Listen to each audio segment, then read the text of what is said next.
हरे कृष्णा। आप सभी भक्तों का बहुत बहुत हार्दिक स्वागत है। तो आज हम ज्येष्ठ मास की शुक्ल पक्ष में पड़ने वाली एकादशी, जिसे निर्जला एकादशी, पांडव निर्जला एकादशी, भीमा एकादशी के भी नाम से जाना जाता है। एक बार की बात है कि भीमसेन, जो कि युधिष्ठिर महाराज के छोटे भाई हैं, वे अपने पिता व्यास देव जी के पास जाते हैं, जो कि बहुत ही महान संत हैं, और उनके पास जाके ये प्रश्न पूछते हैं कि एकादशी के नियमों का पालन किए बिना क्या भगवान के धाम लौट पाना संभव है। भीमसेन व्यास देव जी से कह रहे हैं कि आप बहुत ही अधिक बुद्धिमान हैं। मेरे जो बड़े भाई हैं युधिष्ठिर महाराज, मेरी माता, मेरी पत्नी और मेरे अन्य भाई अर्जुन, नकुल, सहदेव, ये सब एकादशी के नियमों का बहुत अच्छे से पालन करते हैं, लेकिन मैं एकादशी व्रत का पालन नहीं कर पाता। धार्मिक होने के कारण मेरे परिवार के सभी सदस्य मुझे एकादशी का व्रत पालन करने के लिए कहते हैं, लेकिन हे पितामह, मैं आपसे कहना चाहता हूं कि मैं बिना खाए नहीं रह सकता। मेरे अंदर की अग्नि इतनी प्रज्वलित है कि मैं बिना खाए एक समय भी नहीं रह सकता। मैं दान में बहुत कुछ दे सकता हूं, मैं केशव की पूजा हर तरीके से, हर उपचार के साथ कर सकता हूं, लेकिन मैं एकादशी व्रत का पालन नहीं कर सकता। तो आप मुझे बताइए कि किस प्रकार से बिना व्रत का पालन किए मुझे भी वही सौभाग्य प्राप्त हो। जब व्यास देव जी ये प्रश्न सुनते हैं भीमसेन का, तो व्यास देव जी उत्तर देते हैं कि एक महीने में 2 एकादशी पड़ती है, शुक्ल पक्ष और कृष्ण पक्ष की एकादशी, और जो भी व्यक्ति इन दोनों व्रतों का पालन, एकादशी व्रतों का पालन नहीं करता, ऐसा व्यक्ति कभी भगवान के धाम नहीं जाता, अपितु उसे नरक लोक में यातनाएं सहनी पड़ती हैं। तो व्यास देव जी ये बता रहे हैं कि अगर आपको भगवान के धाम जाना है और अगर आपको नरकों से बचना है, तो आपको एकादशी व्रत का पालन करना ही पड़ेगा। भीम जब इस उत्तर को सुनते हैं व्यास देव जी से, तो बहुत ही निराश हो जाते हैं और यही बताते हैं व्यास देव जी को दोबारा कि मैं एक समय भी खाए बिना नहीं रह सकता, क्योंकि मेरे पेट के अंदर एक विशेष अग्नि है, वृका नाम की।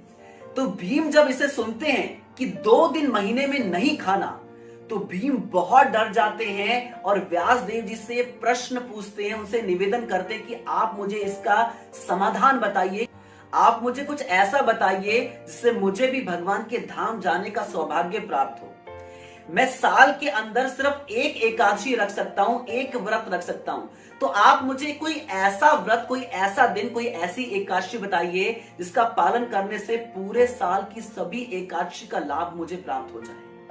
श्रील व्यास देव जी भीम को कह रहे हैं कि ये जो कलयुग के लोग हैं, ये वैसे भी तपस्या करने में, अपनी जिम्मेदारी में, भक्ति के कार्य करने में बहुत ही आलस दिखाने वाले हैं। इसलिए पुराण ये कहते हैं कि हमें महीने की दोनों एकादशी, शुक्ल पक्ष की एकादशी और कृष्ण पक्ष की एकादशी, इन दोनों एकादशी का सख्ती से पालन करना चाहिए। व्यास देव जी भीम को यही बताते हैं कि श्रीमद् भागवतम का संदेश है कि हमें श्री कृष्ण को शरणागत करना चाहिए, और एकादशी तिथि के दिन व्रत करके हम श्री कृष्ण के प्रति अपनी भक्ति बढ़ाते हैं। ये एकादशी हमारी सहायता करती है कृष्ण के प्रति शरणागत होने के लिए, इसलिए एकादशी का व्रत करना बहुत ही जरूरी है।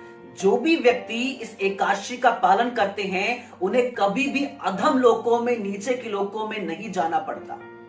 जब इस प्रकार से व्यास देव जी ने भीम को बताया, तो भीम जो इतने स्ट्रॉन्ग वॉरियर है, जिनके नाम से बड़े बड़े योद्धा, राजा कांप जाते थे, वो वैसे कांपने लगे जैसे हवा चलने से एक बरगद के पेड़ का पत्ता कांपता है। वैसे कांप रहे हैं, डर गए हैं, और इस डर से व्यास देव जी से निवेदन करते हैं, प्रार्थना करते हैं कि मैं महीने में 2 एकादशी व्रत का पालन नहीं कर पाऊंगा, कृपया आप मुझे समाधान बताइए कि साल में कोई एक व्रत ऐसा रखकर मैं सभी एकादशी व्रतों का लाभ प्राप्त कर सकूं।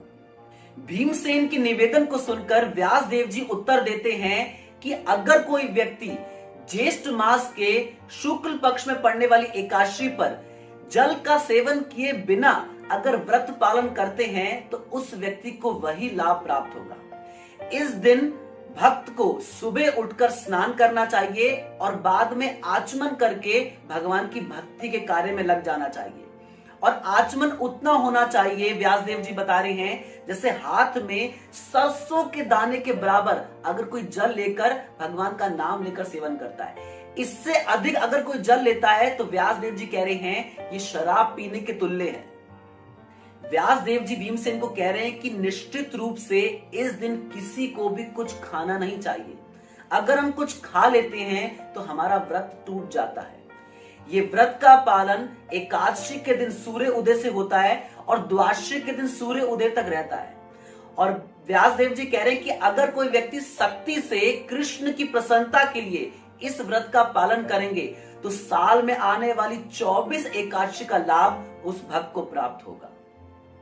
द्वादशी के दिन भक्त को सुबह उठकर स्नान करके भगवान की पूजा करके ब्राह्मणों को दान देकर इस व्रत का पालन करना चाहिए। व्यासदेव जी कह रहे हैं कि हे भीम, इस बात पे संशय मत करना कि जो भी व्यक्ति ऐसे सही से नियमों का पालन करके इस एकादशी व्रत का पालन करते हैं उन्हें सारी साल की एकादशी का सौभाग्य प्राप्त होता है। व्यासदेव जी बता रहे हैं आगे कि स्वयं केशव ने, श्री कृष्ण ने मुझे कहा था कि अपना सब कुछ छोड़कर मुझे शरणागत करो और मेरी शिक्षाओं का पालन करो। और जो भी व्यक्ति इस ज्येष्ठ मास के शुक्ल पक्ष की एकादशी का पालन करेंगे उस व्यक्ति के सारे पाप नष्ट हो जाएंगे और साल की सारी एकादशी पालन करने का लाभ उसे प्राप्त होगा। हे भीमसेन, इस कलयुग में जो झगड़े का, कपट का युग है, इसमें लोगों की भगवान की भक्ति करने में कोई रुचि नहीं होगी।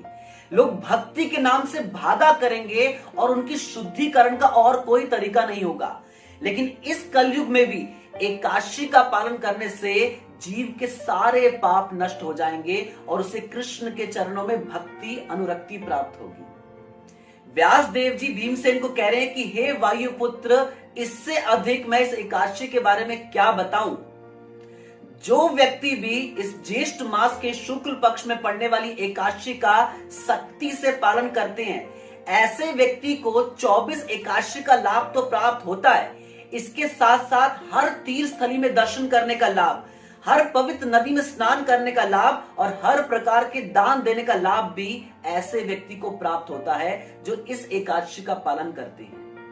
हे परम शक्तिशाली भीम, जो भी व्यक्ति इस एकादशी व्रत का पालन करते हैं वो बहुत ही महान बन जाते हैं। ऐसे व्यक्ति को हर प्रकार का धन और सौभाग्य प्राप्त होता है, उसे परम शक्ति प्राप्त होती है, उसे अच्छा स्वास्थ्य प्राप्त होता है।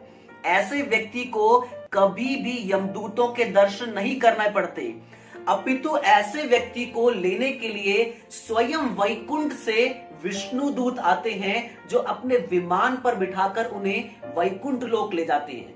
अगर इस सौभाग्य को प्राप्त करना चाहते हो तो इस निर्जला एकादशी का व्रत अवश्य करना।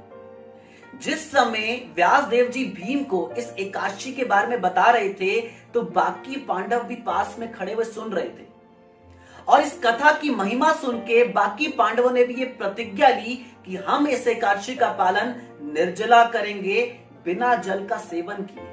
श्रील व्यासदेव जी भीमसेन को कह रहे हैं कि अगर तुम पापों से बचना चाहते हो, नरक की यातनाओं से बचना चाहते हो और भगवान के धाम जाना चाहते हो तो इस एकादशी व्रत का अवश्य पालन करो। इस एकादशी व्रत का पालन करने से पहले सुबह सुबह संकल्प लो भगवान के सामने कि आज मैं निर्जला इस एकादशी व्रत का पालन करने जा रहा हूँ। कृष्ण से प्रार्थना करके उनसे आशीर्वाद लेके इस व्रत का पालन करना शुरू करो। व्यासदेव जी बता रहे हैं कि अगर किसी व्यक्ति के सुमेरु के समान या मंदराचल पर्वत के समान भी पाप क्यों नहीं है, वे राख में परिवर्तन हो जाएंगे जब कोई व्यक्ति इस एकादशी व्रत का निर्जला पालन करेगा। व्यासदेव जी बता रहे हैं कि इस एकादशी के दिन सुबह सुबह उठकर व्यक्ति को स्नान करके अपनी जप माला के ऊपर जप करना चाहिए और अगर कोई ऐसा करता है तो उसे और किसी धर्म के अनुष्ठान की आवश्यकता नहीं है।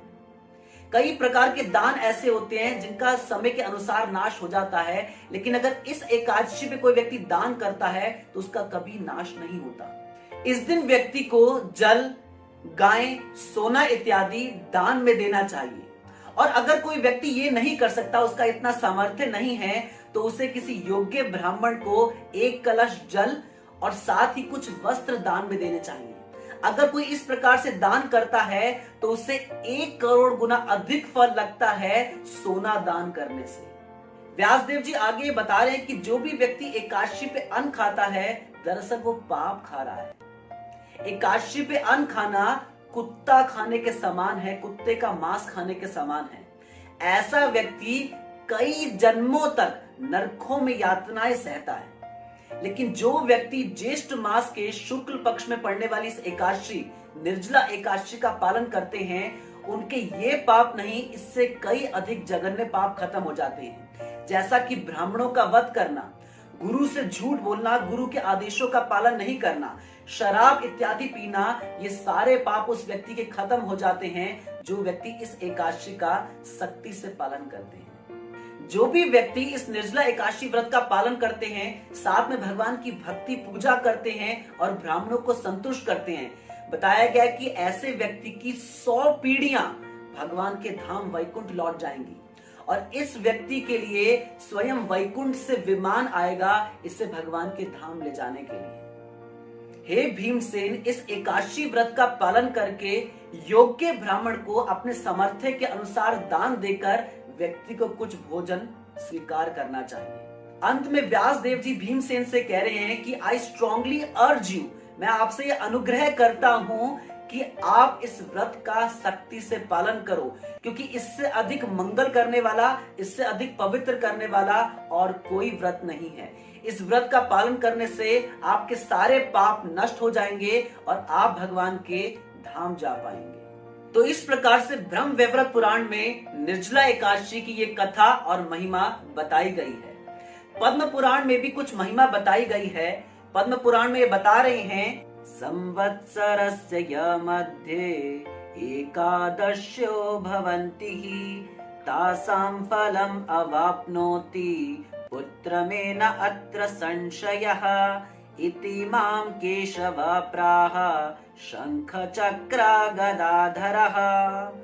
तो पद्म पुराण में ये बताया गया है कि हे पुत्र, भगवान केशव जो अपने हाथों में शंख, चक्र, गदा, पद्म धारण किए रहते हैं, उन्होंने मुझे व्यक्तिगत रूप से कहा था कि जो योग्यता पूरे साल की एकादशी व्रत के पालन से प्राप्त की जाती है, वही योग्यता इस पांडव निर्जला एकादशी के पालन से प्राप्त कर सकते हैं। अतः इसमें कोई संशय नहीं है। तो कल बहुत ही विशेष दिन है पांडव निर्जला एकादशी का। ये दिन कृष्ण को बहुत ही प्रिय है, इसलिए हम भक्तों को चाहिए कि जो भी चीजें भक्ति के अनुकूल हैं, जो हमें कृष्ण के पास ले जाने में सहायता करती हैं, उसे स्वीकार कर लीजिए। अधिक से अधिक भगवान के नाम का जप कीजिए, खूब शास्त्रों का अध्ययन कीजिए, भक्तों का संग कीजिए, मंदिर में आके आरती अटेंड कीजिए। इस प्रकार से अपने पूरे दिन को कृष्णमय बनाइए। रात को भी हम जागरण कर सकते हैं, जिसमें पूरी रात कथा श्रवण कर सकते हैं, कीर्तन कर सकते हैं, लेकिन कोई भी प्रतिकूल कार्य जो भक्ति को नुकसान देने वाला है, उसके इर्द गिर्द भी मत रहिएगा।